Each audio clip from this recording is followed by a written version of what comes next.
अस्सलामुअलैकुम। Welcome to इमरात। दोस्तों, दो अहम टॉपिक्स को लेकर बात करने जा रहे हैं। पहला टॉपिक पाकिस्तान और तुर्किया को लेकर है, जहां एक बहुत ही ज़्यादा अहम एग्रीमेंट साइन किया जाएगा। और दूसरा टॉपिक भी पाकिस्तान और तुर्किया को लेकर ही है, जहां अकंजे ड्रोन शोडाउन हुआ है और ये पाकिस्तान के लिए भी खतरे की घंटी बजा रहा है, क्योंकि खित्ते की जिस तरह की सिचुएशन में आगे चलकर आपको बताता हूँ। पहले टॉपिक की तरफ आ जाए तो मुख्तलिफ टर्किश सोर्सेज ये क्लेम कर रहे हैं कि पाकिस्तान और तुर्की एक फाइनल एग्रीमेंट साइन करने जा रहे हैं कान स्टेल्थ एयरक्राफ्ट को लेकर। और इस फाइनल एग्रीमेंट के तहत पाकिस्तान में कान एयरक्राफ्ट की फैक्ट्री प्रॉपर या फैसिलिटी इस्टेब्लिश की जाएगी। अब ये फैसिलिटी क्या काम करेगी कि ये कान एयरक्राफ्ट के मुख्तलिफ पुर्जे एंड फाइनली कान एयरक्राफ्ट की असम्बली पाकिस्तान में इस्टेब्लिश करेगी।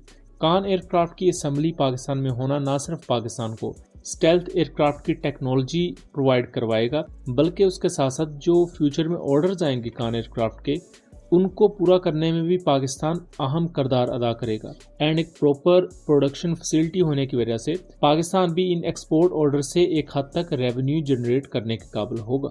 लेकिन यहाँ एक अहम चीज़ है जिसको डिस्कस नहीं किया जा रहा, कि ये कहा जा रहा है कि ये एक फाइनल एग्रीमेंट होगा पाकिस्तान और तुर्किया के दरमियान, जिसमें प्रोडक्शन फैसिलिटी की बात की जाएगी। इससे पहले भी बहुत सी चीज़ें ऑलरेडी डिस्कस हो चुकी हैं, तय पा चुकी हैं कि पाकिस्तानी इंजीनियर्स तुर्किया में मौजूद हैं जो इस पूरे प्रोजेक्ट में हिस्सा ले रहे हैं।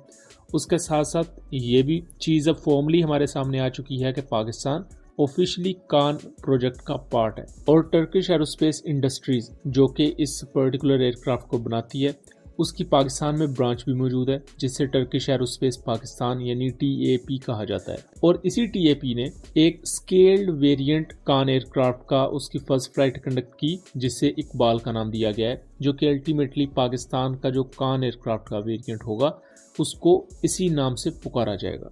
लेकिन जो क्वेश्चन जिसका मैंने पहले जिक्र किया था वो ये है कि इस फाइनल एग्रीमेंट से पहले भी अगर कोई एग्रीमेंट एग्जिस्ट करते हैं तो इसका मतलब है कि उन पर इम्प्लीमेंटेशन शुरू हो चुकी है।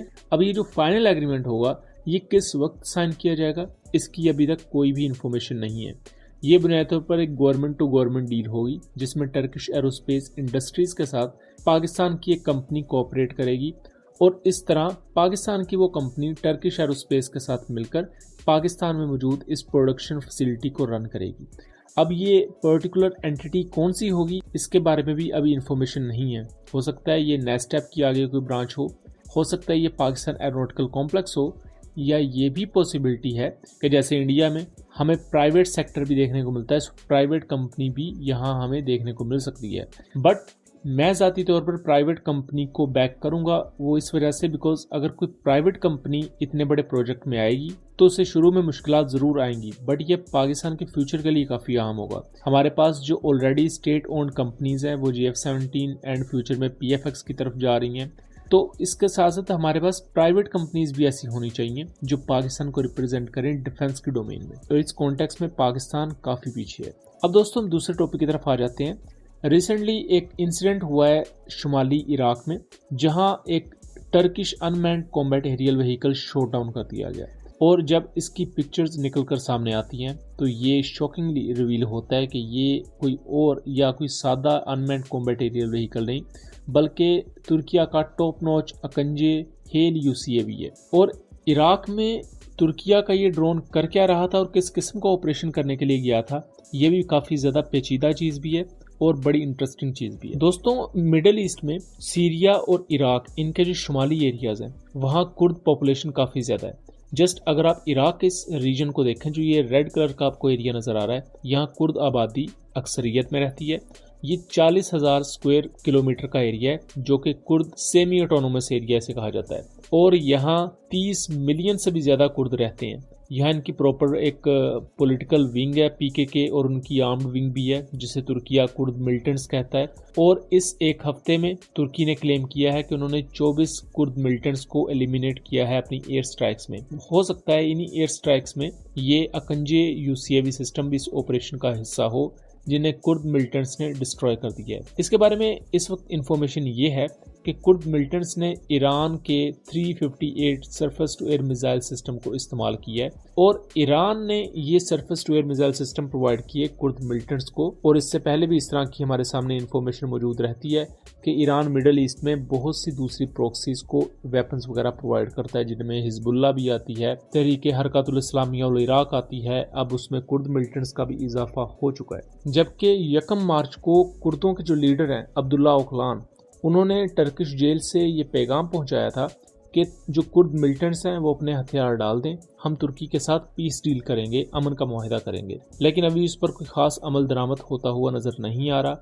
तुर्की इनके खिलाफ ऑपरेशन जारी रखे हुए है। मैं पीकेके के इस कुर्द लीडर अब्दुल्ला ओकलान के बारे में बताता चलूं कि 1990s के ईरा में इन्हें उम्र कैद की सजा सुनाई गई थी और तभी से ये उम्र कैद में है।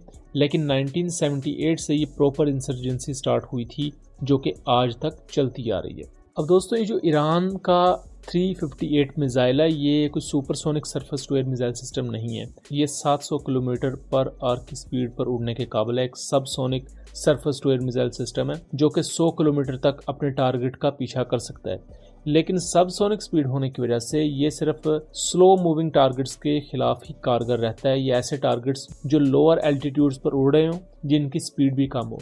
अब अकंजे इसके हत्थे किस तरह चढ़ गया, ये काफ़ी ज़्यादा शॉकिंग चीज़ है। इसमें मोस्ट प्रोबेबली अकंजे ड्रोन को जो चला रहा होगा, जो पायलट होगा, उसका फेलियर या उसका कोई एरर हो सकता है, वरना अकंजे ड्रोन एक हेल यूसीएवी है और इंतहाई ज़्यादा एल्टीट्यूड पर ऑपरेट करने के काबिल है, जिसकी वजह से normal surface to air missile system के लिए इसको निशाना बनाना काफ़ी मुश्किल है।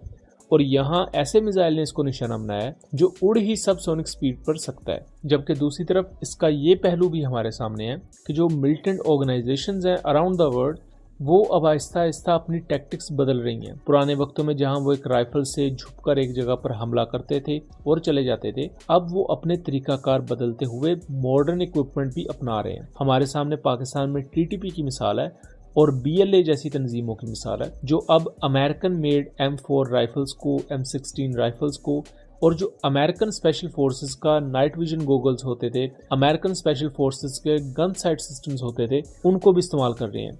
यही वो वजह है कि पाकिस्तानी सिक्योरिटी फोर्सेस की साइड पर भी नुकसानात हमें काफ़ी ज़्यादा देखने को मिलते हैं। और सेम वैसी ही टेक्निक्स हमें कुर्दों वाली साइड पर भी नज़र आ रही है कि उनके पास अब proper surface to air missile systems हैं। पाकिस्तान भी चूँकि अकंजे UCAVs को यूज़ करता है, सो उसके साथ साथ दूसरे भी जो unmanned combat aerial vehicle system Pakistan use करता है। यहाँ ये चीज़ समझने की ज़रूरत है कि जो पाकिस्तान में मौजूद मुख्तलिफ मिलिटेंट ऑर्गेनाइजेशंस हैं, उन पर सख्त नज़र रखी जाए, उनके खिलाफ प्रॉपर कार्रवाइयाँ की जाएँ ताकि इनका कला कमा किया जा सके। बिकॉज अगर इनको हल्की सी ढील भी दी जाएगी तो ये ऐसा इक्विपमेंट ब्लैक मार्केट से ले सकते हैं, बिकॉज इनके फॉरेन हैंडलर्स होते हैं और वहाँ से इन्हें प्रॉपर फंड्स भी मिलते हैं और प्रॉपर इक्विपमेंट भी मिलता है, जो कि चीज़ें हमारे सामने हैं। तो अगर ऐसी मिलिटेंट ऑर्गेनाइजेशंस के पास surface to air missile systems आते हैं तो ये पाकिस्तान के एयर एसेट्स के खिलाफ बहुत बड़ा खतरा पोज कर सकते हैं। सो दोस्तों, ये था एक एनालिसिस। उम्मीद करता हूँ चीज़ें क्लियर रही होंगी। वीडियो पसंद आई हो तो इसे ज़्यादा से ज़्यादा शेयर कीजिएगा ताकि इस तरह की मज़ीद इन्फॉर्मेटिव वीडियोस हम आपके लिए लेकर आ सकें। मिलेंगे अगली वीडियो में, तब तक के लिए अल्लाह हाफिज़।